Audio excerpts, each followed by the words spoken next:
Capítulo 4. Uma ecologia integral. Item 137.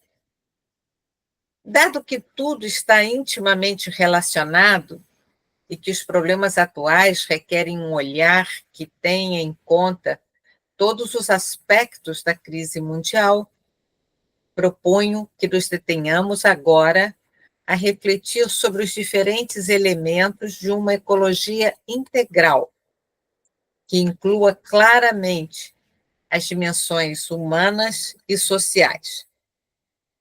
1. Ecologia ambiental, econômica e social. Item 138. A ecologia estuda as relações entre os organismos vivos e o meio ambiente em que se desenvolvem. E isso exige sentar-se a pensar e discutir acerca das condições de vida e de sobrevivência de uma sociedade, com a honestidade de pôr em questão modelos de desenvolvimento, produção e consumo. Nunca é demais insistir que tudo está interligado. O tempo e o espaço não são independentes entre si, nem os próprios átomos ou as partículas subatômicas se podem considerar separadamente.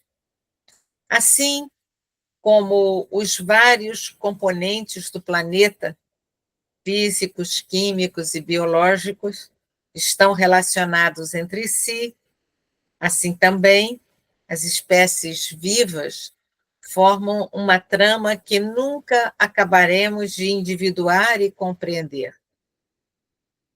Boa parte de nossa informação genética é partilhada com muitos seres vivos. Por isso, os conhecimentos fragmentários e isolados podem tornar-se uma forma de ignorância, quando resistem a integrar-se numa visão mais ampla da realidade. 139. Quando falamos de meio ambiente, fazemos referência também a uma particular relação. A relação entre a natureza e a sociedade que a habita.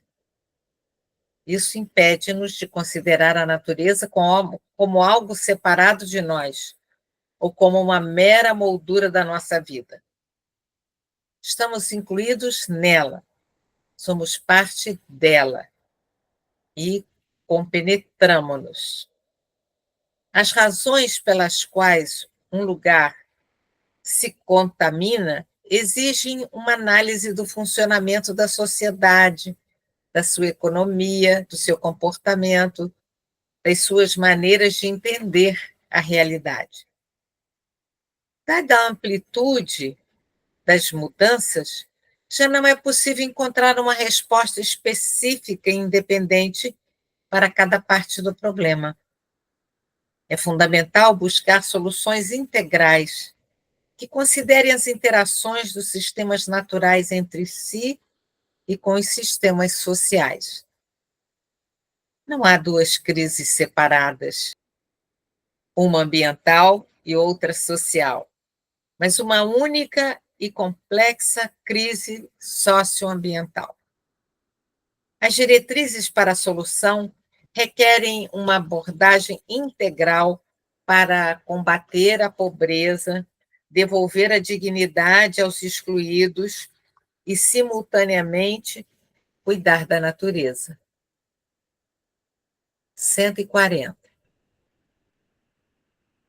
Devido à quantidade e variedade de elementos a ter em conta na hora de determinar o impacto ambiental de um empreendimento concreto, torna-se indispensável dar aos pesquisadores um papel preponderante e facilitar a sua interação com ampla liberdade acadêmica.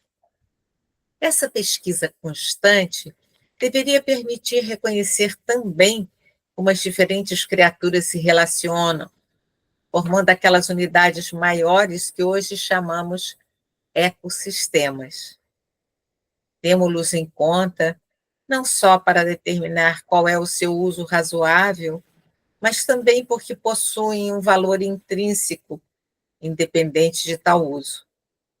Assim como cada organismo é bom e admirável em si mesmo, pelo fato de ser uma criatura de Deus, o mesmo se pode dizer do conjunto harmônico de organismos num determinado espaço, funcionando como um sistema. Embora não tenhamos consciência disso, dependemos desse conjunto para nossa própria existência. Convém recordar que os ecossistemas intervêm na retenção do anidrido carbônico, na purificação da água, na contraposição de doenças e pragas, na composição do solo, na decomposição dos resíduos e muitíssimos outros serviços que esquecemos ou ignoramos.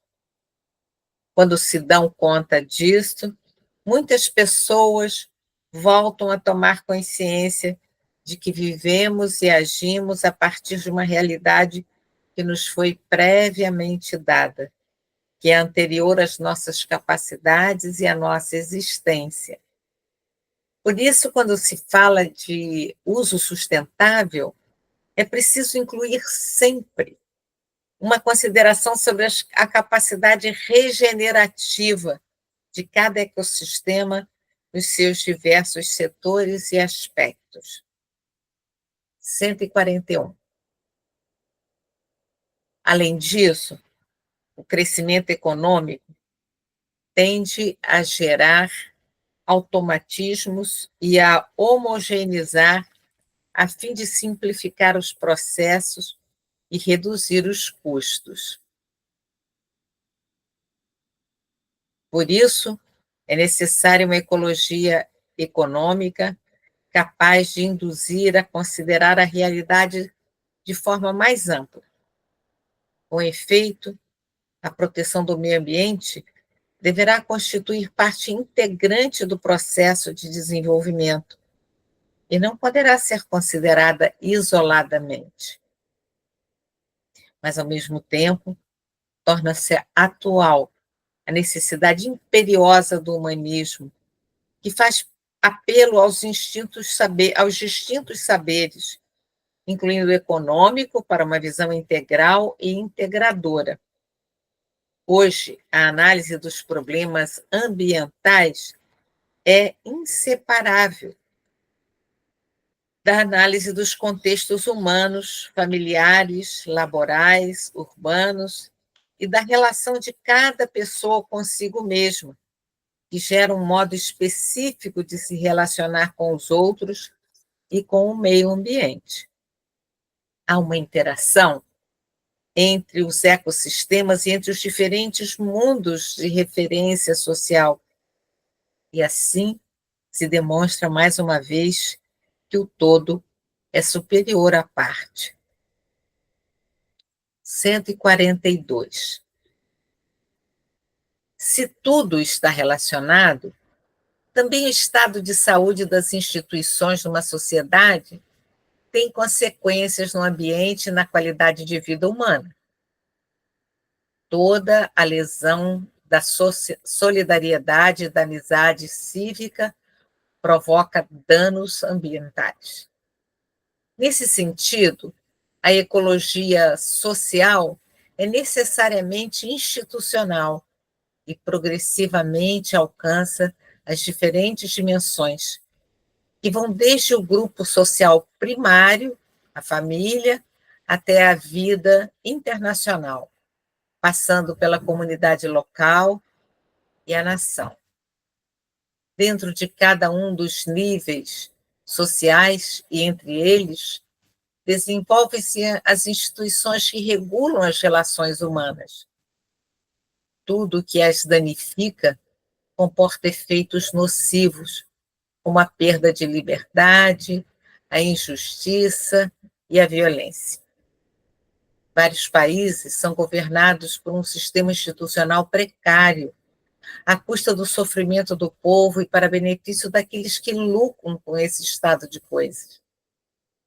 tanto dentro da administração do Estado, como nas diferentes expressões da sociedade civil ou nas relações dos habitantes entre si, registram-se com demasiada frequência comportamentos ilegais. As leis podem estar redigidas de forma correta, mas muitas vezes permanecem letra morta.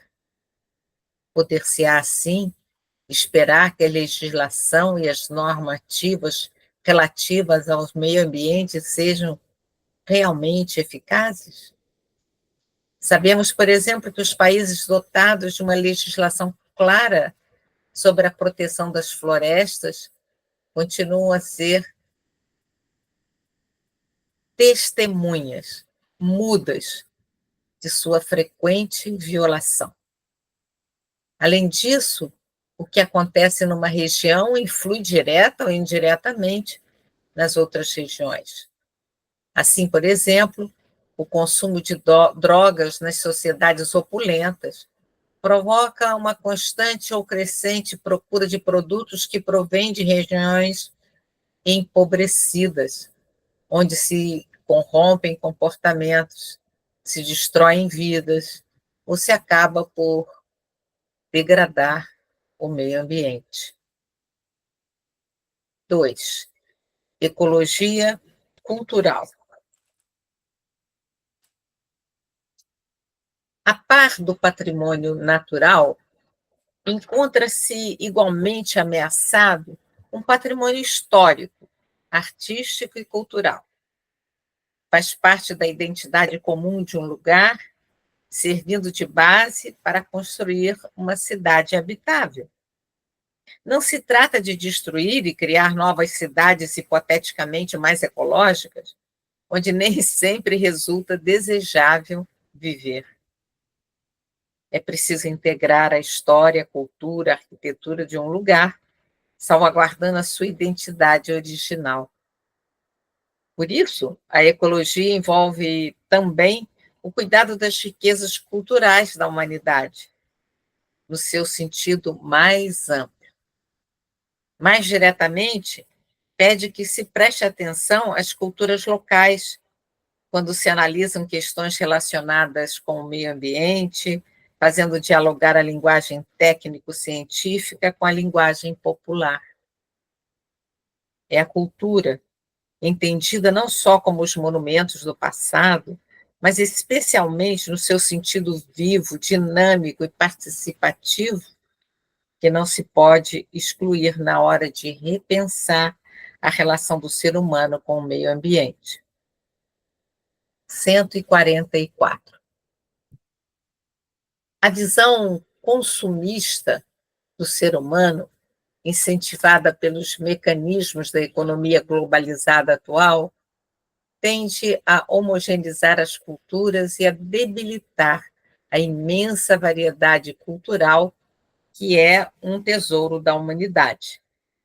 Por isso, pretender resolver todas as dificuldades através de normativas uniformes ou por intervenções técnicas leva a negligenciar a complexidade das problemáticas locais, que requerem a participação ativa dos habitantes.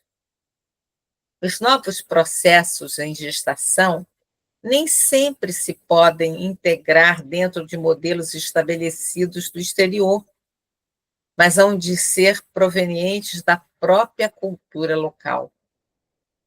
Assim como a vida e o mundo são dinâmicos, assim também o cuidado do mundo deve ser flexível e dinâmico. As soluções meramente técnicas correm o risco de tomar em consideração sintomas que não correspondem às problemáticas mais profundas.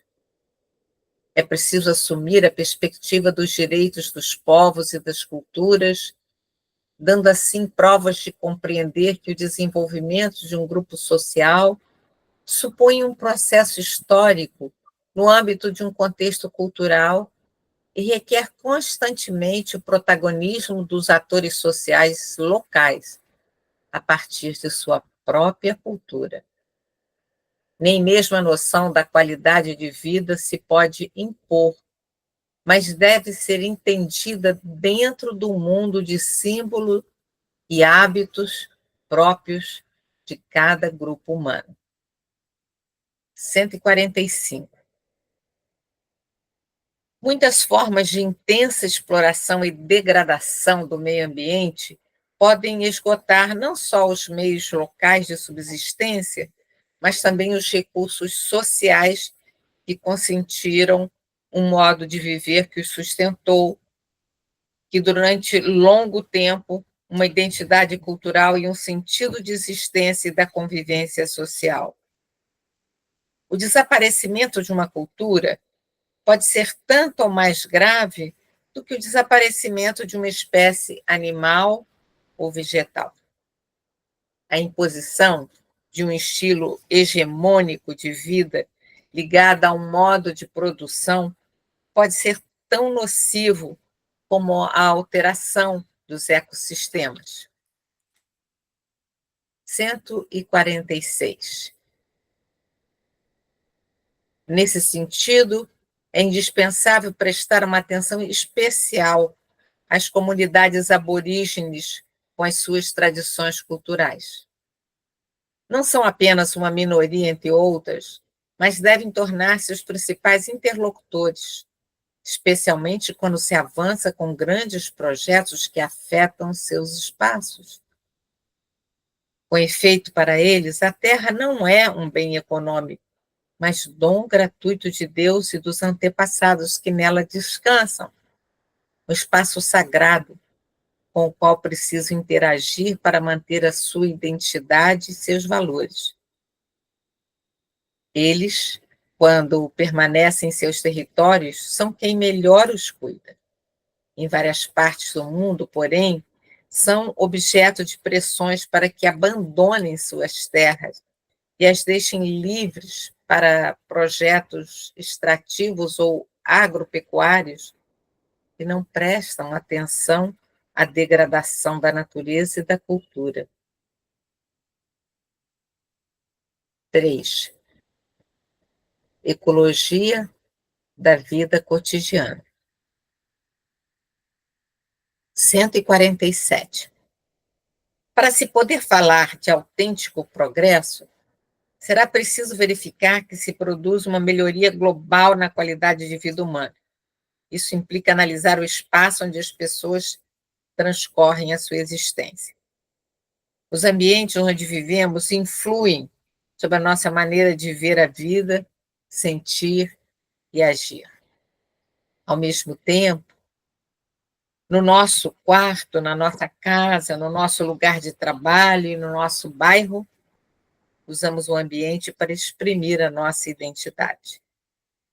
Esforçamo-nos por nos adaptar ao ambiente, e quando este aparece desordenado, caótico, cheio de poluição visiva e acústica, o excesso de estímulos põe à prova as nossas tentativas de desenvolver uma identidade integrada e feliz. 148. Admirável é a criatividade e generosidade de pessoas e grupos que são capazes de dar a volta às limitações do ambiente, modificando os efeitos adversos dos condicionalismos e aprendendo a orientar a sua existência no meio da desordem e da precariedade. Por exemplo, em alguns lugares onde as fachadas dos edifícios estão muito deterioradas, há pessoas que cuidam com muita dignidade o interior de suas habitações, ou que se sentem bem pela cordialidade e amizade das pessoas. A vida social positiva e benfazeja dos habitantes enche de luz um ambiente, à primeira vista, inabitável. É louvável a ecologia humana que os pobres conseguem desenvolver no meio de tantas limitações. A sensação de sufocamento produzida pelos aglomerados residenciais pelos espaços com alta densidade populacional é contrastada se desenvolvem calorosas relações humanas de vizinhança, se criam comunidades, se as limitações ambientais são compensadas na interioridade de cada pessoa que se sente inserida numa rede de comunhão e pertença. Deste modo, qualquer lugar deixa de ser um inferno e torna-se o contexto de uma vida digna. 149. Inversamente, está provado que a penúria extrema vivida em alguns ambientes privados de harmonia, magnanimidade, possibilidade de integração, facilita o aparecimento de comportamentos desumanos e a manipulação das pessoas por organizações criminosas. Para os habitantes de bairros periféricos muito precários, a experiência diária de passar da superlotação ao anonimato social que se vive nas grandes cidades pode provocar uma sensação de desenraizamento que favorece comportamentos antissociais e violência. Todavia, tenho a peito reiterar que o amor é mais forte. Muitas pessoas nessas condições são capazes de tecer laços de pertença e convivência que transformam a superlotação numa experiência comunitária, onde se derrubam os muros do eu e superam as barreiras do egoísmo. Essa experiência de salvação comunitária é o que muitas vezes suscita reações criativas para melhorar um edifício ou um bairro. 150. Dada a relação entre os espaços urbanizados e o comportamento humano, aqueles que projetam edifícios, bairros, espaços públicos e cidades precisam da contribuição dos vários saberes que permitem compreender os processos, o simbolismo e os comportamentos das pessoas. Não é suficiente a busca da beleza do projeto, porque tem ainda mais valor servir a outro tipo de beleza, a qualidade de vida das pessoas, a sua harmonia com o ambiente, o encontro e a ajuda mútua. Por isso, também é tão importante que o ponto de vista dos habitantes do lugar contribua sempre para a análise da planificação urbanista. 151. É preciso cuidar dos espaços comuns, dos marcos visuais, das estruturas urbanas, que melhoram o nosso sentido de pertença, a nossa sensação de enraizamento, o nosso sentimento de estar em casa dentro da cidade que nos envolve e une. É importante que as diferentes partes de uma cidade estejam bem integradas e que os habitantes possam ter uma visão de conjunto, em vez de se encerrarem num bairro, renunciando a viver a cidade inteira como um espaço próprio, partilhado com os outros. Toda intervenção na paisagem urbana ou rural deveria considerar que os diferentes elementos do lugar formam um todo, sentido pelos habitantes como um contexto coerente com a sua riqueza de significados. Assim, os outros deixam de ser estranhos e podemos senti-los como parte de um de nós, que construímos juntos. Pela mesma razão, tanto no meio urbano como no rural, convém preservar alguns espaços onde se evitem intervenções humanas que os alterem constantemente. 152. A falta de habitação é grave em muitas partes do mundo, tanto nas áreas rurais como nas grandes cidades, nomeadamente porque os orçamentos estatais, em geral, cobrem apenas uma pequena parte da procura. E não só os pobres, mas uma grande parte da sociedade encontra sérias dificuldades para ter uma casa própria. A propriedade da casa tem muita importância para a dignidade das pessoas e desenvolvimento das famílias. Trata-se de uma questão central da ecologia humana. Se num lugar concreto já se desenvolveram aglomerados caóticos de casas precárias, trata-se primariamente de urbanizar esses bairros, não de erradicar e expulsar os habitantes. Mas quando os pobres vivem em subúrbios poluídos e aglomerados perigosos, no caso de ter de se proceder à sua deslocação para não acrescentar mais sofrimento ao que já padecem, é necessário fornecer-lhes uma adequada e prévia informação, oferecer-lhes alternativas de alojamentos dignos e envolver diretamente os interessados. Ao mesmo tempo, a criatividade deveria levar à integração dos bairros precários numa cidade acolhedora. Como são belas as cidades que superam a desconfiança doentia e integram os que são diferentes, fazendo dessa integração um novo fator de progresso. Como são encantadoras as cidades, e já no seu projeto arquitetônico, estão cheias de espaços que unem, relacionam, favorecem o reconhecimento do outro.